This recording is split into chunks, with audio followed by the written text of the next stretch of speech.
you've got your standard t-shirt here, your cargo pants, tube socks, underwear, and then also your Boy Scout style clamping belt there.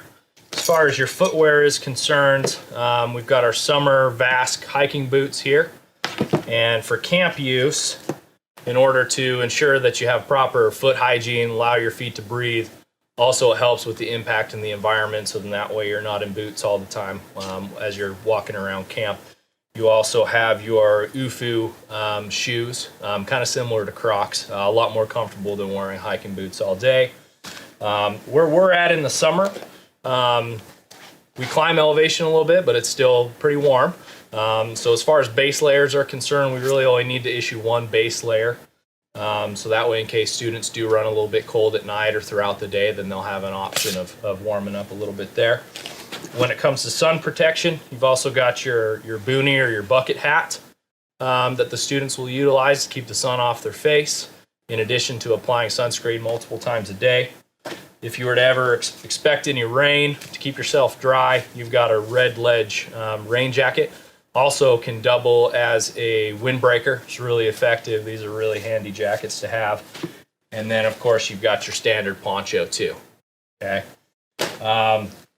Moving on here, you've also got your dromedary, your water bladder. This is your MSR 6-liter water bladder to ensure that you stay plenty hydrated throughout the day. Also, you have water to cook with.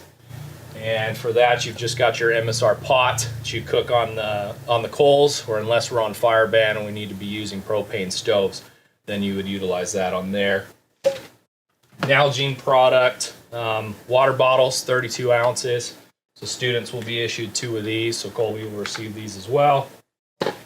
And we also have a possibles pouch.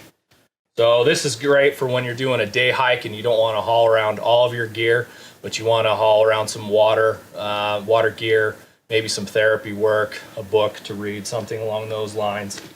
And then inside of this, you're going to have your leather gloves that are used for various things out there. And then, of course, you've got your journal, your toilet paper, your chapstick, toothbrush, all that stuff, your hairbrush, and a bandana in here as well. As far as sleep gear is concerned, during the winter, we use a plus 35-degree rated sleeping bag. Keeps you plenty warm at night with the temperatures that we're dealing with. And an additional line of protection, you also have an outdoor research bivy as well. Just adds an extra layer of protection there. And then you've got your standard camping ground pad that you would have below you too, to kind of act as another additional insulation from the ground. Now moving on to winter gear. Obviously you're going to need some additional layers for when the temperatures drop. We do have Loki brand fleeces as well as coats. Really effective brand. I've had my Loki coat for several years, other than a few coal holes from the fire.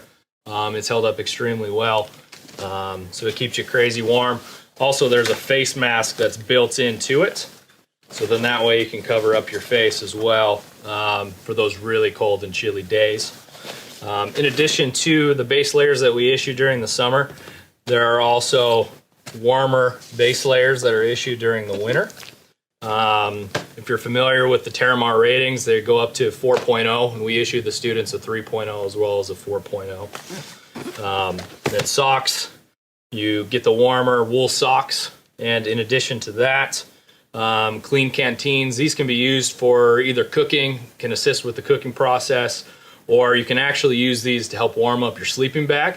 So you would boil this on the fire, and then staff can instruct you on how to actually take a pair of wool socks, and you'll double sock it, you toss it in the bottom of your sleeping bag, and then you've got a source of warmth, throughout the night. So it's a beautiful thing. If you've ever slept with a clean canteen, you know what I'm talking about. In addition to that, they'll also get a fleece liner to help add a few more degrees temperature there to keep people warm. And then you go to a negative 20-degree sleeping bag. So that way it keeps you nice and toasty, even on the below freezing nights.